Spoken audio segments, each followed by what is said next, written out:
In January of 2024, Heidelberg Materials, the company who operate the Ketton Cement works, seen behind me, applied to Rutland County Council to expand Grange Top Quarry. That application and its implications will be the subject of today's video.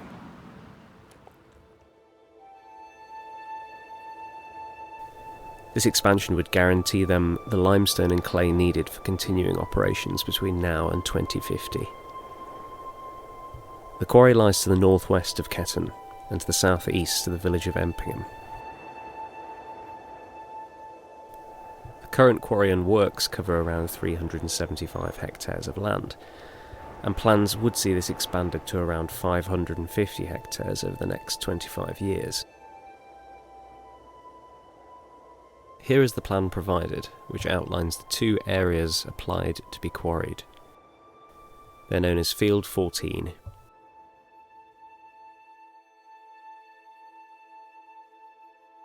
and the Northwest Land.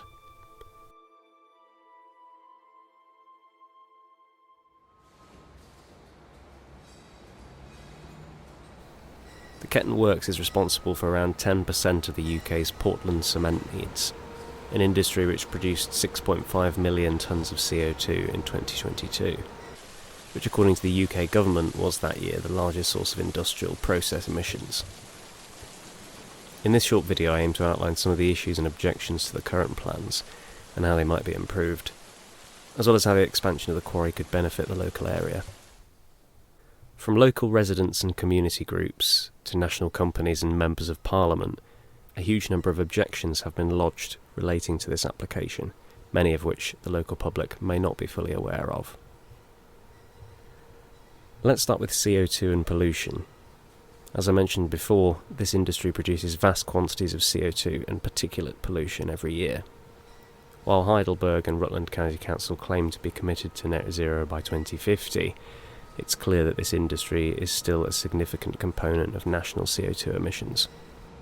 Cement manufacture is very CO2 intensive, mainly from CO2 released during clinker formation and what is released from fuel burned to heat the kilns.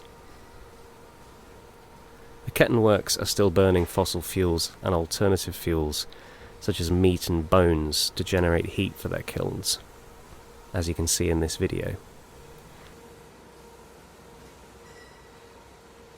Most people don't see the chimney smoking, as this operation is often undertaken at night.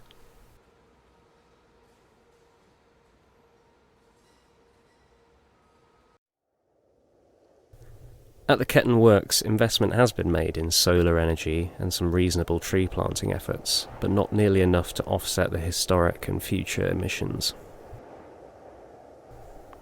As of this year, new carbon capture technology is being tested at Ketton. However, the effectiveness and scalability of this has not yet been well enough demonstrated to guarantee their net zero claims. Members of the Stop Grange Top Quarry group are campaigning for the long-term impact of 25 years of cement production to be factored into the project's approval process. A recent decision by the Supreme Court over an oil operation in Surrey set a precedent which they say should also be applied to the quarrying for cement. The court ruled that the planners in Surrey should have considered downstream greenhouse gas emissions from new oil wells before agreeing to grant permission.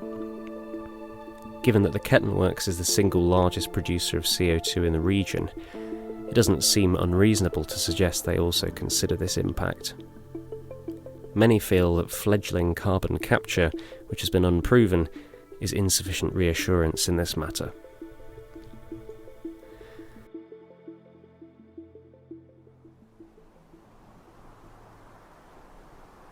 As I mentioned earlier, the plans would see the size of the quarry increased substantially, and thus large areas of the Rutland landscape would be lost forever.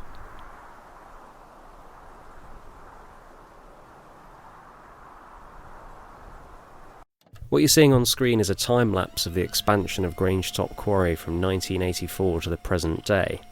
This gives some idea of what has been lost in just the last 40 years. In the images, the quarry is the yellow area.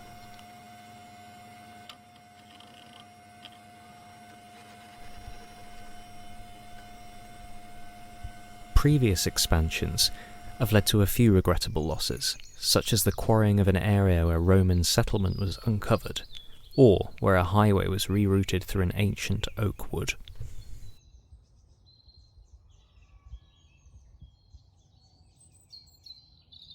The area known as the Northwest Land is largely arable fields with little value in terms of biodiversity. Through the restoration process after quarrying, these areas could end up far more biodiverse and beautiful than they are today. The same cannot be said for all of the land under threat from this application. Shackerwell Hollow is currently at the northern boundary of the quarry. This small valley is a site of special scientific interest for its geology and biodiversity, containing wetlands, areas of alderwood, and limestone grassland. The watercourse is a tributary of the Gouache, and after heavy rain, eruptions of water can be seen from its natural springs. The springs here are flowing directly out of the limestone, possibly indicating the presence of a nearby aquifer.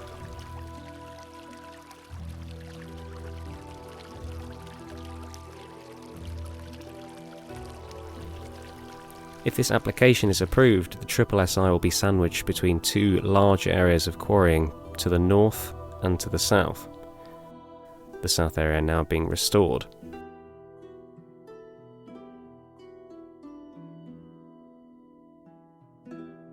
How will this affect the water table and the ecosystem as a whole?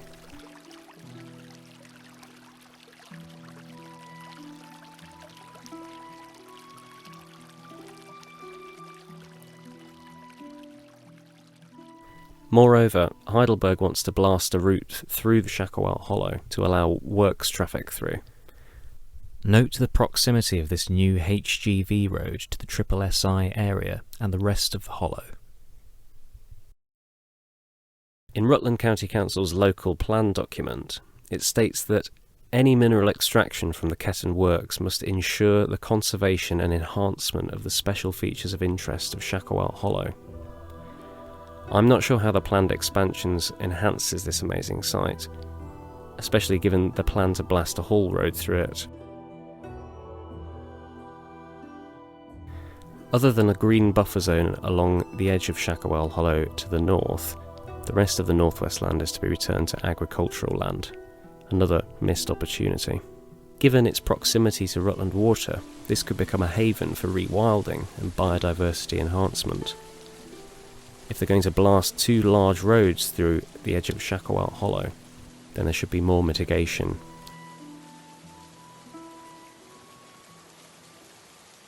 The Northwest Land area extends very close to the village of Empingham, and locals are concerned about the visual and noise impact, as well as the effects of dust pollution.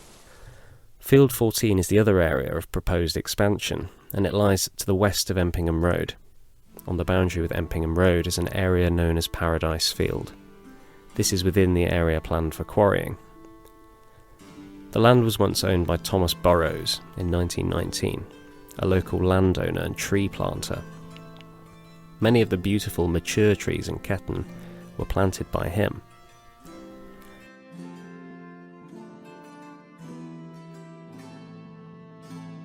The field lives up to its name, and it is quite beautiful.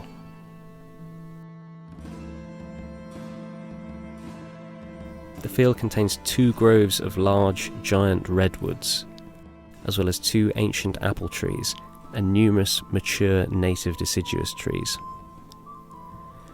Additionally, the field is a classic example of a ridge and furrow pasture land, with large anthills present, all of which indicates that it's probably not been ploughed for over 600 years.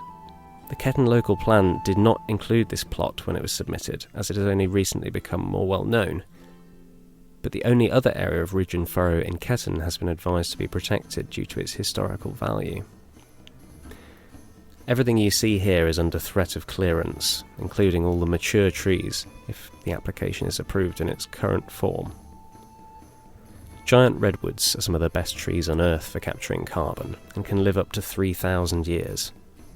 It seems rather wrong that these trees could be under threat of felling by the biggest CO2 producer in the region, not to mention that these trees are part of the character of the village. giant redwoods appear throughout Ketton, all planted around the same time and quite possibly by Mr. Burroughs himself. These trees should be protected.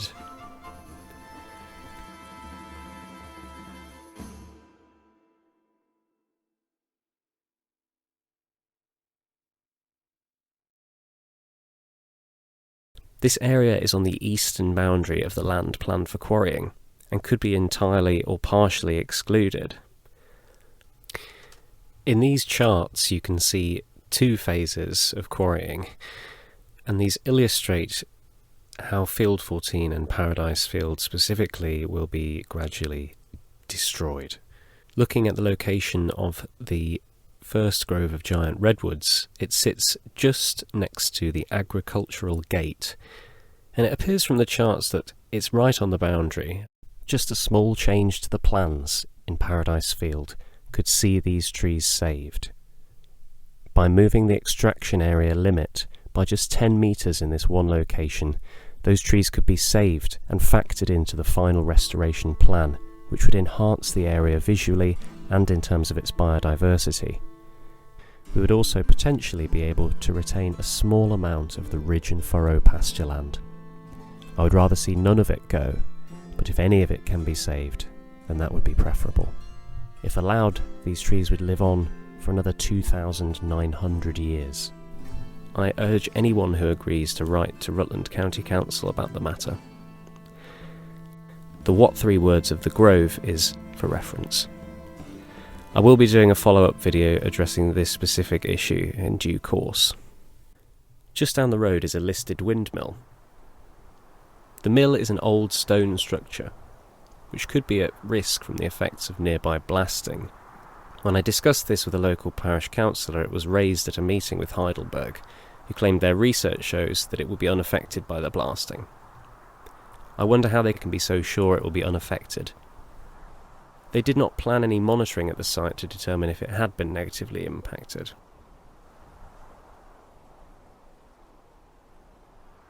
I have filmed a separate video on this issue, which I urge you to watch. This year, our local MP, Alicia Kearns, wrote to the Secretary of State to consider taking the decision for this application up to a national level, as she did not feel Rutland County Council were equipped to effectively decide on the plans. One of her main concerns was relating to the proximity of the quarrying to the dam at Rutland Water, which impounds around 124 million cubic metres of water. Blasting limestone generates immense forces, and if approved, this could be taking place less than a mile from the south end of the dam. If there were to be a dam breach, the results would be catastrophic. Maps produced by the government show a huge amount of land inundated, including parts of Stamford, Uffington and Market Deeping. Anglian Water has also lodged an objection, explaining that the plans could compromise a critical water main. The decision on calling in the application rests with the current Secretary of State for Housing, and a decision has not yet been made. Heidelberg refutes the claims that there are any risks posed to the dam or the pipelines. In a recent BBC article, the chair of the Ketton Parish Council stated that the Parish Council has no objection to the plan, and in a lot of ways it does benefit the village. I'll come to the benefits, but I hope to have illustrated there are some valid reasons to object, and some compromises or changes that could be made to the plans. Many feel that Heidelberg Cement look after the village, and they do in many ways. Given the huge financial benefits Heidelberg reap from Ketton's mineral resources, it could be argued that every effort should be made to come to a reasonable compromise on these issues, such as the preservation of a historic ridge and furrow landscape, or the retention of giant redwood trees, over 100 years old, planted by a notable resident. I reached out to Heidelberg Materials to ask them about future and current emissions, and about their role in being stewards of the land. However, they stated it was not their policy to engage in documentaries such as this one.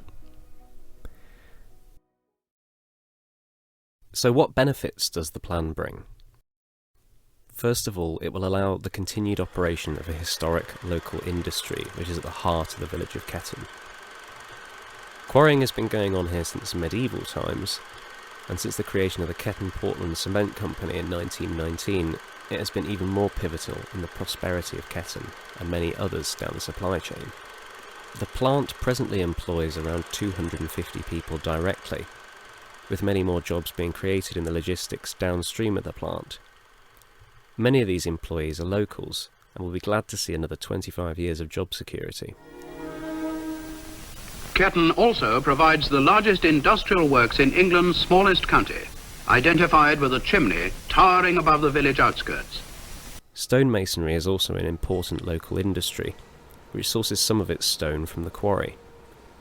Notable uses of Ketton stone include Burley House and a number of buildings at Cambridge University, such as Wren Library. Continued operation of the works is in line with the heritage and culture of the village, and it's something that would be sad to see end. Another potential benefit is to nature and biodiversity. While the destruction of locations like Paradise Field would be a permanent loss to our flora and fauna, a majority of the land outlined is currently arable farmland. In most cases, this land has been ploughed every year for generations, and besides the hedges, is mostly devoid of natural life. If this ceases to be agricultural land, we will see less nitrogen-rich runoff, a reduction in pesticide use, and the potential for regeneration after extraction. Ketton Quarry SSSI, for example, consists of beautiful limestone grasslands, lakes, native woods, plantation woods, exposed cliffs and craggy rocks. It was once a quarry, and is now a haven for wildlife which benefit from its unique composition. Moreover, it's now crisscrossed with footpaths, giving local people access to a large green space where they can appreciate nature, while also providing a space for wildlife. I commend Heidelberg Materials for actions such as establishing the osprey nesting site, for factoring new wetlands and reed beds that are naturally formed into the plans for quarry restoration, and for planting a wooded earthen bund on Empingham Road. I hope that they continue to create space for nature. It is worth noting that there is a limit to their care for the environment. Such as when in 2022 a lake adjacent to the SSSI, in which Heidelberg operate a water pump, was suddenly drained completely, killing all the fish. The photos in this article were taken by myself. Ketton Quarry has huge potential as a future wildlife haven, and a place for people to enjoy the great outdoors, if the restoration process is done well, and some public access is established. Previous plans I've seen for restoration are encouraging. More green space will also further help to clean our air and catch carbon. There is a real need for more green space in Ketton, a subject which I plan to address in a future video, but new footpaths and access to new green spaces once the worked out portions of the quarry are restored also helps to support our existing spaces. With increasing housing in Ketton, our paths, parks and special sites are under more pressure than ever before. By increasing the amount of accessible land, we take the pressure off these existing sites, helping to preserve them for future generations. The works also play a role in supporting the local community. They provide charitable donations and much needed support to local people and have done so for many years. Recently they gave the first Ketton Scouts access to a new green space for outdoor activities. They purchased a defibrillator for Ryle School and replaced equipment at the Ketton Village Park, as well as sponsoring Blackstone Football Club and other charitable activities. In terms of the CO2 issues, I feel more specific plans from the works should be provided. However, Heidelberg Materials does have a strong record in reducing CO2 emissions. In 2023 it achieved a 28.8% reduction of the specific net CO2 emissions per tonne of cementitious material compared with 1990 levels. They're clearly investing in new technologies and fuels to keep providing the cement we need whilst reducing the burden on the planet, which is encouraging. As a company, overall CO2 emissions in 2022 were around 2,200,000 tonnes of CO2, down from 2,600,000 tonnes of CO2 in 2016. Just to contextualise that, SpaceX Starship produces roughly 2,700,000 tonnes of CO2 per launch. The creation of a new road to allow HGV traffic to travel in and out of the plant while avoiding the A6121 would reduce works traffic in Ketton and Tinwell. It could increase congestion between Empingham and Stamford, in addition to the fact that the road's route cuts through a portion of woodland continuous with Shacklewell Hollow.